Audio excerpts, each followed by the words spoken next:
సూరజ్ గదిలో డైరీ చూసి గుండె పగిలే నిజాన్ని తెలుసుకున్న సుమిత్ర. మరి ఇదంతా ఎలా జరగబోతుంది, అసలు ఏం జరిగింది తెలుసుకోవాలనుకుంటే వీడియోనైతే చివరి వరకు మిస్ కాకుండా చూసేయండి.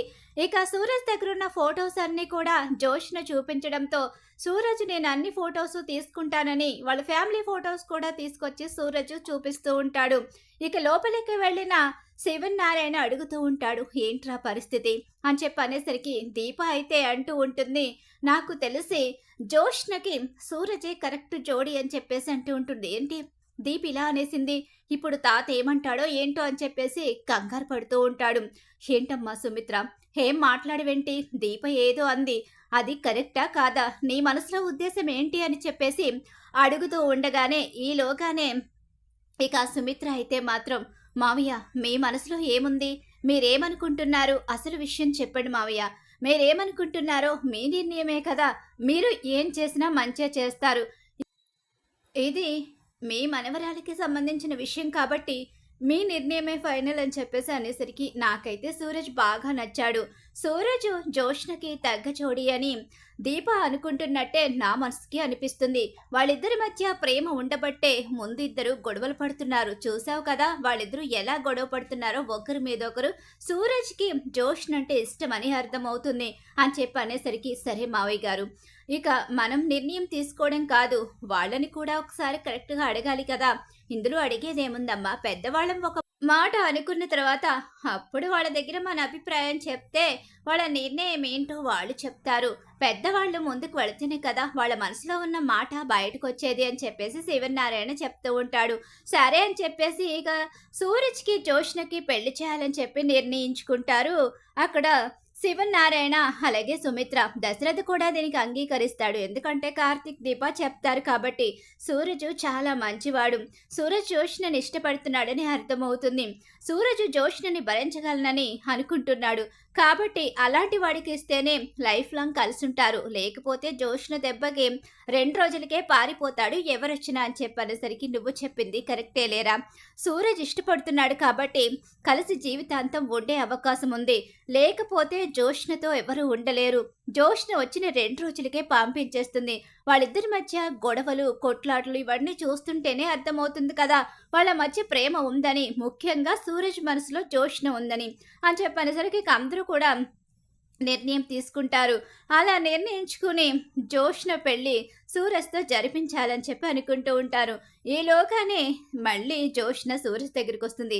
ఏంట్రా ఆ రోజు నా ఫొటోస్ మాత్రమే చూపించావు, ఈరోజు మా వాళ్ళ ఫొటోస్ ఎలా వచ్చినాయిరా అని చెప్పనేసరికి ఆ ఫొటోస్ కూడా నేను తీసుకున్నాను, నా దగ్గర ఉన్న ఆ డైరీ మాత్రమే చూసి నువ్వు వెళ్ళిపోయావు, కానీ నేను ఇంకొక ఆల్బమ్ను కూడా అక్కడ దాచుకున్నాను, అది నువ్వు చూడలేదు, అది నా తప్పేముంది అని చెప్పేసి సూరజ్ అంటూ ఉంటాడు. ఒరేయ్ నువ్వు చాలా మాయలోడివురా, చాలా మాయలు చేస్తున్నావు, కానీ నీ గురించి మా వాళ్లకు చెప్పాను కదా, ఇక ఫైనల్ నిర్ణయం వాళ్లే తీసుకుంటారు, నువ్వు నీ సామాను సర్దుకొని రెడీగా ఉంటే వెళ్ళిపోవచ్చు ఇక ఇంట్లోంచి అని చెప్పి అంటూ ఉండి, కానీ చూద్దాం బంగారం, వెళ్ళిపోతానో ఉంటానో లేకపోతే అవుట్ హౌస్ వదిలేసి నీ ఇంట్లోకే వస్తానో ఏం జరుగుతుందో తెలియదు కదా, నువ్వు చాలా మంచి పని చేసావని నా మనసుకు అనిపిస్తుంది, ఎందుకో చాలా సంతోషంగా ఉంది అని చెప్పేసి అంటూ ఉండగా, ఒరే నీ పని అయిపోయిందిరా అంటూ లోపలికి వెళ్ళిపోతుంది కోపంగా జోష్న అయితే.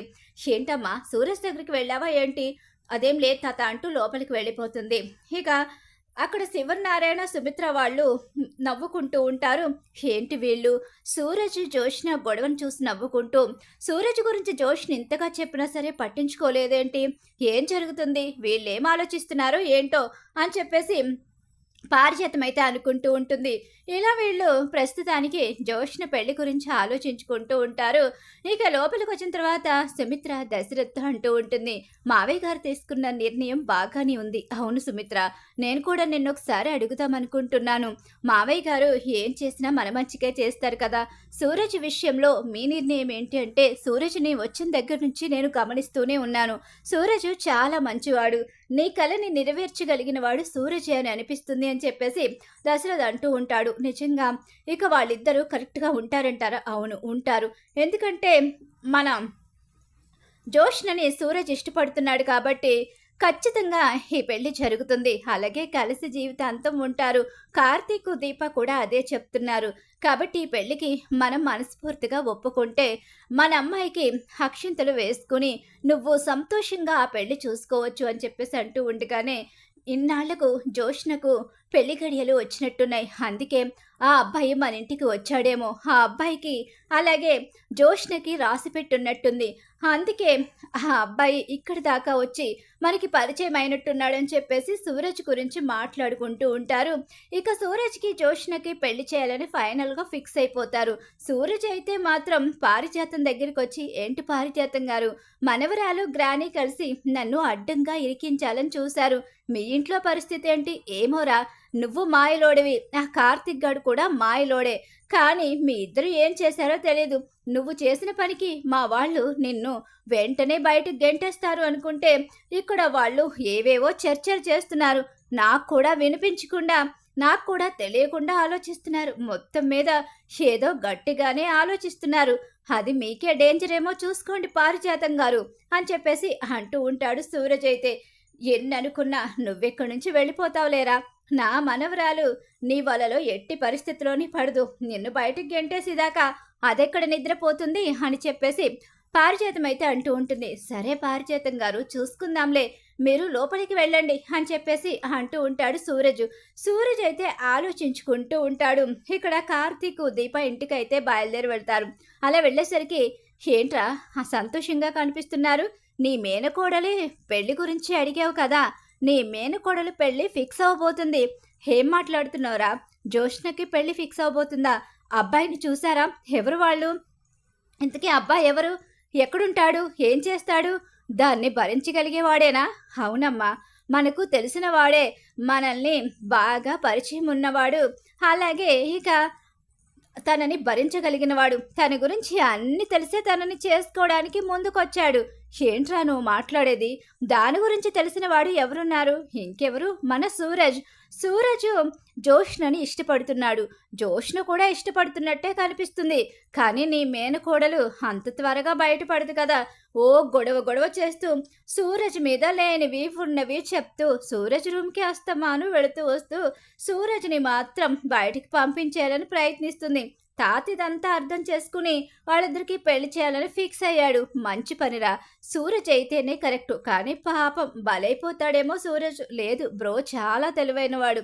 ఎక్కడ ఎవరిని ఎలా వాడాలో బ్రోకి బాగా తెలుసు. జోష్న తిక్క బ్రో మాత్రమే కుదర్చగలడు అని చెప్పేసి ఇక అంటూ ఉంటాడు కార్తీకు. అవునత్తయ్య, వాళ్ళిద్దరికీ అయితేనే సరిపోతుంది. ఇద్దరు తిక్కలోళ్లే కాబట్టి ఒకరు తిక్క ఒకరు ఖచ్చితంగా భరిస్తారు. జోష్న నిజంగా సూరజ్ మీద ఎంతగా విరుచుకు పడిపోయిందో. పాపం సూరజ్ అయితే అలా నిలబడి చూస్తూ ఉండిపోయాడు. గట్టిగా రెండు సమాధానాలు చెప్పేసరికి జోష్న పారిజాతం గారు నోరు మూత పడిపోయింది. అంటే చూడత్త, ఖచ్చితంగా ఈ పెళ్లి జరిగే తీరుతుంది. ఎన్ని ఆటంకాలు వచ్చి జోష్ని పెళ్లిని ఆపుకోవాలని చూసినా సూరజ్ ఆగనివ్వడు. ఇక మీ మేనకోడలి మెడలో తాళి పడిపోతుంది, మీరు పెళ్లికి సిద్ధంగా ఉండండి అని చెప్పేసి అంటూ ఉంటుంది దీప. దానికి పెళ్ళైపోతే మా అన్నయ్య వదినలకి సగం బెంగపోతుంది. మా అన్నయ్య వదిన ప్రశాంతంగా ఉంటారు. పాపం మా వదిన దాని పెళ్లి గురించి చాలా ఎదురు చూస్తుంది అని చెప్పేసి కాంచన అనుకుంటూ ఉంటుంది. ఇలా అందరూ ఫిక్స్ అవుతారు. కానీ జోష్న దగ్గరకు వచ్చి ఈ విషయాన్ని ప్రస్తుతానికి ప్రస్తావించరు. ఈలోగానే ఇక్కడ అసలు ఆ అబ్బాయి మనసు ఏంటో, ఆ అబ్బాయి అసలు ఏమనుకుంటున్నాడు, సూరజ్ మనసులో ఏముంది, అసలు జోష్నని ఎలా చూసుకుంటాడు, ఎంతవరకు ఇష్టపడ్డాడు, ఇదంతా కూడా నేను తెలుసుకోవాలి. నేను తనతో పర్సనల్గా మాట్లాడాలి సూరజ్తో అని చెప్పేసి అనుకుంటూ సుమిత్ర అయితే తను ఉన్నాడో లేదో అని చూస్తూ ఉంటుంది. ఈలోగా సూరజ్ లోపలే ఉండి ఉంటాడు. ఎందుకంటే మనం ఇప్పుడు ఎవరు ఆఫీస్కి వెళ్ళలేదు కాబట్టి అందరూ ఇక్కడే ఉన్నారు కాబట్టి సూరజ్ కూడా ఇంట్లోనే ఉండుంటాడని చెప్పేసి తన దగ్గరికి అయితే వెళుతుంది. అలా సుమిత్ర లోపలికైతే వెళ్ళేసరికి సూరజ్ అక్కడ లేడు. సూరజ్, సూరజ్ అని చెప్పి పిలుస్తూ ఉంటుంది. అవును, సూరజ్ ఎక్కడా కనిపించడం లేదు. డోర్స్ ఓపెన్ అయి ఉన్నాయేంటి, ఎక్కడికి వెళ్ళాడు, డోర్ తీసి మరీ వెళ్ళాడేంటి అని చెప్పేసి సుమిత్ర అనుకుంటూ అటు ఇటు చూస్తూ ఉంటుంది.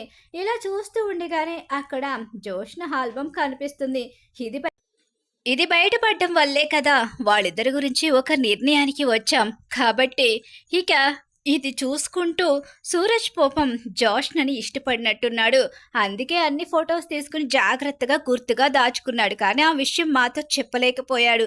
కానీ సూరజ్ అసలు ఇంతగా ఇష్టపడడానికి కారణమేంటో తెలుసుకోవాలి అని చెప్పేసి అనుకుంటూ ఆ గదిలోంచి బయటికి రాబోతూ ఉంటుంది. ఇలా గదిలోంచి బయటికి రాబోతూ ఉన్న సమయంలోనే అక్కడ ఒక డైరీ అయితే కనిపిస్తుంది. ఆ డైరీ చూసి సుమిత్ర ఆగిపోతుంది. అసలు సూరజ్ ఎవరు? సూరజ్ అసలు ఎక్కడి నుంచి వచ్చాడు? సూరజ్ ఎలాంటివాడు? ఇవన్నీ కూడా తెలుసుకోవాలని చెప్పేసి తన డైరీ తీస్తుంది. ఆ డైరీ చదవడం కరెక్టో కాదా అని ముందు అనుకుంటుంది. కానీ తన గురించి పూర్తిగా తెలియాలి. ఆడపిల్లనిచ్చే తల్లిని కదా, ఆ మాత్రం తెలుసుకోకపోతే ఎలాగూ అని చెప్పేసి ఇక ఆ డైరీని ఓపెన్ చెయ్యకూడదు అని అనుకుంటూనే డైరీ ఓపెన్ చేస్తుంది సుమిత్ర. అలా డైరీ ఓపెన్ చేసేసరికి తను అన్నీ రాసుకుంటాడు. అందులో ఒక్కొక్కటి చదువుతూ ఉంటుంది. అలా చదువుతూ ఉన్న సుమిత్రకి ఒక్కసారే పెద్ద షాక్ అయితే ఎదురైపోతుంది. అందులో సుమిత్ర తండ్రి పేరు, అలాగే సుమిత్ర అన్న పేరు, అలాగే ఇక సుమిత్ర వదిన, వీళ్ళందరూ కూడా అందులో ఉంటారు. ఇక సూరజ్ తన సొంత మేనల్లుడు అనే విషయం తెలిసిపోతుంది. కానీ తన తల్లిని ఎదిరించి తన తల్లి చేసే కుట్రల్ని తట్టుకోలేక తన తండ్రి దగ్గర చాలా సంవత్సరాలుగా దూరంగా పెరిగిన సూరజ్ తన మేనత్తని ఎత్తుక్కుంటూ తండ్రి మాట కోసం అక్కడికి వచ్చాడు అన్న విషయం అయితే అందులో క్లియర్గా రాసుంటుంది. తల్లిని ఎదిరించి నేను నీ కన్న కొడుకుని అని ఎక్కడైనా చెప్తే నేను చచ్చినంత ఒట్టు అని చెప్పేసి ఒట్టు పెట్టించుకుని మరీ ఇక అక్కడికి అడుగు పెడతాడు సూరజ్. అందుకే మాలిని ఎన్నిసార్లు సూరజ్ ఎదురుపడినా తన మనసులో ఉన్న ప్రేమని, కొడుకు అనే ఒక ఫీలింగ్ని కూడా బయటపడనివ్వకుండా పరాయి మనుషులా మాట్లాడుతూ అక్కడి నుంచి వెళ్ళిపోవడానికి అసలు కారణం కూడా అర్థమవుతుంది. ముందు మేనల్లుడు తనని మోసం చేయడానికి వచ్చాడేమో అని ముందు చదివిన వెంటనే ఫీల్ అవుతుంది. కానీ తన కోసం వచ్చాడు, తన అన్నయ్య తన వదిన్ని వదిలేసి ఒంటరిగా బ్రతుకుతున్నాడని, ఇక తన అన్నయ్యతో పాటే తన మేనల్లుడు కూడా ఉన్నాడని, అన్నయ్య కోరిక కోసం మేనత్త కోసం ఇక్కడి దాకా వచ్చి మేనత్త కుటుంబాన్ని కలుపుకోవడం కోసం మేనత్తతో జీవితమంతా కలిసి ఉంటూ తన తండ్రి కోరికను తీర్చడం కోసం ఇదంతా చేస్తున్నాడు అన్న విషయం తెలుసుకున్న సుమిత్ర ఒక్కసారి షాక్ అయిపోయి ఎమోషనల్ అయిపోతుంది. పుట్టింటి మీద ద్వేషాన్ని పెంచుకున్న సుమిత్ర అన్నగారి పరిస్థితి, మేనల్లుడు గురించి తెలుసుకునేసరికి గొప్ప కూలిపోతుంది. ఈలోగానే వస్తాడు సూరజ్. అయితే అలా వచ్చిన సూరజ్ సుమిత్రని చూస్తాడు. సుమిత్ర చేతిలో డైరీ చూస్తాడు. ఒక్కసారి షాక్ అయిపోయి ఉండిపోతాడు. ఏరా, ఎందుకురా ఇంతగా మోసం చేశావు? అది కాదు, లేదురా, నన్ను మోసం చేశావు, చాలా మోసం చేశావు, నన్ను ఇంత మోసం చేస్తావని అనుకోలేదు. అది కాదు, ఏరా, మీ నాన్న నిన్ను ఇక్కడి దాకా పంపిస్తే కనీసం మీ అత్తకి నేను నీ మేనల్లుని అని ఎందుకు చెప్పలేకపోయావు? ఆ కుటుంబం మీద పగ ఉంది, నాకు అన్యాయం చేశారని నాకు వాళ్ళ మీద ద్వేషం ఉంది. ఎప్పటికీ నా పుట్టింటిని కలుపుకోకూడదు, నా పుట్టింటికి నేను వెళ్ళకూడదు అని నిర్ణయించుకున్న మాట నిజం. కానీ నాతో పాటు నా అన్నయ్య జీవితం కూడా ఆ ఇంటికి దూరం అయిపోయిందని, మీ అమ్మ కారణంగా ఆ ఇల్లు ముక్కలైపోయి మా అన్నయ్య తండ్రి ప్రేమకి అలాగే భార్య ఆదరణకి దూరమయ్యి దూరంగా కొడుకుతో కలిసి బ్రతుకుతున్నాడని, నువ్వు తల్లి ప్రేమని వదిలేసి ఒంటరిగా ఈరోజు మేనత్త కోసం వచ్చావన్న విషయాన్ని ఎందుకురా చెప్పలేదు? ఎందుకురా ఈ మేనత్తని ఇంతగా బాధ పెట్టావు? నిజంగా సూరజ్, నేను చాలా పెద్ద తప్పు చేశానురా. నువ్వు నా మేనల్లుడివి అని తెలుసుకోలేకుండా చాలా తప్పు చేశానురా, నన్ను క్షమించరా సూరజ్ అని చెప్పేసి సూరజ్ని మనస్ఫూర్తిగా హత్తుకుంటుంది సుమిత్ర. నా కూతుర్ని పెళ్లి చేసుకోబోయే నీ మనసులో ఎంత ప్రేమ ఉందో నువ్వెవరో ఏంటో తెలుసుకుందామని ఈ గదిలోకి వచ్చిన నాకు నువ్వు నా రక్తానివే అని తెలిసింది. నువ్వు నా కోసమే వచ్చి నా కోసమే ఈరోజు నీ మరదల్ని పెళ్లి చేసుకోవడానికి సిద్ధపడుతున్నావని కూడా తెలిసిందిరా. నాకు చాలా సంతోషంగా ఉందిరా. నా మేనల్లుడే నా కూతురు మెడలో తాళి కట్టబోతున్నాడు. ఇక నా కూతురు జీవితం చాలా బాగుంటుంది, నా కూతురు సంతోషంగా ఉంటుంది. దాన్ని తిక్కని భరించగలనని నీకు అనిపిస్తుందా? దాన్ని ఎలా ఇష్టపడ్డావురా? కేవలం మేనత్త కోసం మాత్రమే పెళ్లి చేసుకుంటే రేపొద్దున్న మీరిద్దరూ గొడవపడి విడిపోతే పరిస్థితి ఏంటి? లేదత్తా. నేను తనని మనస్ఫూర్తిగానే ఇష్టపడ్డాను. నీకోసమనే కాదు. తను నా మరదలు. అలాగే నా మేనత్త కూతురు కాబట్టి తన మీద నేను మనసు పారేసుకున్నాను. అలాగే తన మంచితనం, అలాగే తన తెలివితేటలు ఇవన్నీ కూడా నచ్చాయి. నిజమే, మంచితనం అనేది తను ఎక్కడా చూపించలేదు. ప్రతి చోట కూడా ఓటమి, అలాగే ప్రతి చోట అందరినీ బాధ పెట్టడం, అలాగే తన స్వార్థం తను చూసుకునే మనిషి. కానీ తనని మార్చుకోగలననే నమ్మకం నాకుంది. మంచిదానిలా మార్చి నీకు చూపిస్తాను. నీ కూతురి కారణంగా నువ్వెంత బాధపడుతున్నావో నాకు తెలుసు కాబట్టి తనలో ఉన్న మంచితనాన్ని, మంచి క్వాలిటీల్ని బయటికి తీసి తనకున్న స్వార్థాన్ని, చెడుతనాన్ని బయటికి పంపేసి నీ కూతుర్ని గొప్పదాల్లా నీ ముందు నిలబెడతాను. నీకు ఎవ్వరి వల్ల బాధ కలగకూడదు. నువ్వు సంతోషంగా ఉండాలి. నాన్న ఎప్పుడూ నీకోసమే ఆలోచిస్తాడు. పుట్టింటిని వదిలి వెళ్ళిపోయిన తర్వాత, నువ్వు దూరమైన తర్వాత నాన్న ఎంతగానో బాధపడ్డాడు. నాన్న అనుక్షణం నీ గురించి చెప్తూ ఉంటాడు. నీ మంచితనం గురించి, మావయ్య గురించి, అలాగే తాతయ్య గురించి చెప్తూనే పెంచాడు. మీరు ఎలాంటి వాళ్ళో, మీ మంచితనం ఏంటో నాకు తెలుసు. మా అమ్మ ఎంత ద్రోహం చేసిందో కూడా తెలుసు. మా అమ్మ నాకు అవసరం లేదు. అమ్మ లాంటి మేనత్త ప్రేమ నాకు కావాలి అని చెప్పేసి సూరజ్ అంటూ ఉండగానే సూరజ్ని హగ్ చేసుకుని ఏడవడం మొదలు పెడుతుంది సుమిత్ర. అయితే ఇక ఎప్పటికీ నా మేనత్త కళ్ళల్లో కన్నీళ్లు చూడకూడదు. నా మేనత్త సంతోషంగా ఉండాలి. అందుకే ఇదంతా చేస్తున్నాను. ఇక నా కారణంగా నా మేనత్త ఎప్పటికీ బాధపడదు. నీ కూతురి కారణంగా కూడా బాధపడాల్సిన పరిస్థితి ఎప్పటికీ రాదు. నేను తనని పెళ్లి చేసుకుని సంతోషంగా చూసుకుంటాను. నీకు నచ్చిన కూతురిగా నేను మారుస్తాను. నీకు నచ్చిన క్వాలిటీలు తనలో ఉండేలా నేను చేస్తాను అని చెప్పేసి ఇక సూరజ్ అయితే మాట అయితే ఇస్తాడు సుమిత్రకు. అలా సూరజ్ గురించి గుండెలు పగిలే నిజాన్ని తెలుసుకుని తన అన్నయ్య పరిస్థితి తలుచుకుని చాలా బాధపడుతుంది. పుట్టింటికి దూరమైన నేను ఆ ఇంట్లో వాళ్ళు ఏమైపోయారని పట్టించుకోవడం మానేశాను. నా పుట్టిల్లే లేదని వదిలేసుకుని బ్రతికాను. కానీ నా కోసం, నా మీద ఇంత ప్రాణాలు పెట్టుకు బ్రతుకుతున్న వాళ్ళు ఉన్నారని నేను ఆలోచించలేకపోయాను. నా అన్నయ్యకి చిన్నప్పటి నుంచి నేనంటే చాలా ఇష్టం. అన్నయ్య నేను ఏది అడిగినా కాదని వాడు కాదు. నేను తన సంతోషమని, నేను నవ్వుతూ ఉంటేనే తను సంతోషంగా ఉంటానని అనేవాడు. నా కోసం, నా జీవితం కోసం తను అన్నీ వదులుకున్నాడని నేను అర్థం చేసుకోలేకపోయానురా. నా కోసమే బ్రతుకుతున్నాడని కూడా నేను గుర్తించలేకపోయానురా. తప్పు చేశాను. మీ నాన్నకి చెప్పరా. ఈ అత్త క్షమాపణ అడుగుతుందని చెప్పు. ఈ అత్త మీ నాన్నని కలుస్తానందని చెప్పరా అని చెప్పి అంటూ ఉండగానే త్వరలోనే నాన్నని కలుద్దు గాని అత్త, ఖచ్చితంగా అందరూ కలుసుకునే రోజు రాబోతుంది. నా పెళ్ళికి ఖచ్చితంగా నాన్న వస్తాడు. అంతవరకు ఈ నిజాన్ని ఇక తాత ముందు కానీ, అలాగే మావయ్య ముందు కానీ బయట పెట్టొద్దు. అలా బయట పెడితే ఈ పెళ్ళికి వాళ్ళు అంగీకరించరు. ఆ తరువాత ఇక పరిస్థితులు ఎలా ఉంటాయో నీకు తెలుసు. అన్నీ అయిపోయిన తర్వాత అప్పుడు నిజాన్ని చెప్దామని చెప్పనేసరికి, సరేరా నీ ఇష్టం. నా కోసం ఇంత చేస్తున్నా మీకోసం ఆ మాత్రం నేను చెయ్యలేనా? మావయ్య గారికి ఆవేశం ఎక్కువ. నువ్వు దక్షిణామూర్తి మా నాన్న మనవడు అని తెలిస్తే నీకు చోష్ణనిచ్చి పెళ్లి చేయడానికి ఒప్పుకోరు. నా మేనల్లుడు మళ్ళీ నాకు దూరం అయిపోతాడు. అది నేను భరించలేను. నువ్వు నా కూతుర్ని పెళ్లి చేసుకోవాలి. నువ్వు సంతోషంగా ఉండాలిరా అని చెప్పేసి అంటూ, నా కూతురు నువ్వు నా కళ్ళ ముందు ఉంటే అంతకు మించి నాకు ఆనందం ఏదీ లేదు. ఈ అత్త కోరుకునేది అదేరా. నా కూతురు పెళ్లి గురించి ఎదురు చూస్తున్న నాకు ఆ భగవంతుడే నిన్ను పంపించి జీవితమంతా సంతోషంగా బ్రతకమని ఆశీర్వదించినట్టున్నాడు. ఇక నా కూతురికి వచ్చిన లోటు లేదు. నా మేనల్లుడు బంగారంలా చూసుకుంటాడు.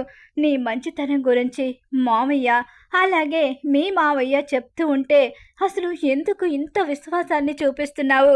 ఇంత మంచితనం ఎక్కడి నుంచి వచ్చింది అనుకున్నాను. ఈ మేనత్త కోసం వచ్చిన మేనల్లుడివి, అలాగే నా అన్నయ్య మంచితనాన్ని పొణికి పుచ్చుకున్నావని అర్థమైందిరా. ఇంకెప్పటికీ ఈ మేనత్తని వదిలి వెళ్ళవు కదా. లేదు, పెళ్లి చేసుకుని జోష్నని నీ కళ్ళ ముందే సంతోషంగా బ్రతుకుతాము అని చెప్పేసి మేనత్తకి మాటిస్తాడు సూరజ్. అయితే అలా సూరజ్ తన మేనల్లుడే అని తన కూతుర్నిచ్చే సూరజ్కి పెళ్లి చేయడానికి నిర్ణయించుకుంటుంది పూర్తిగా ఫిక్స్ అయిన సుమిత్ర. ప్రస్తుతం అయితే ఇంట్లో వాళ్ళ ముందు నిజాన్ని బయట పెట్టదు, కానీ ఇక నిర్ణయం అయితే తీసేసుకుంటుంది. మరి ఖచ్చితంగా రాబోయే కథలో ఇలా అయితే జరగబోతుంది. ఇలానే జరగాలని మీరు కోరుకుంటున్నారా? అయితే వీడియోని తప్పకుండా లైక్ అయితే చేసేయండి. మీరు ఇచ్చే ఒక లైక్ సపోర్ట్ అండ్ ఎంకరేజ్మెంట్గా ఉంటుంది. అలాగే పక్కనే ఉన్న హై బటన్ మీద కూడా క్లిక్ చేసేయండి మా వీడియో కనుక మీకు నచ్చినట్లయితే.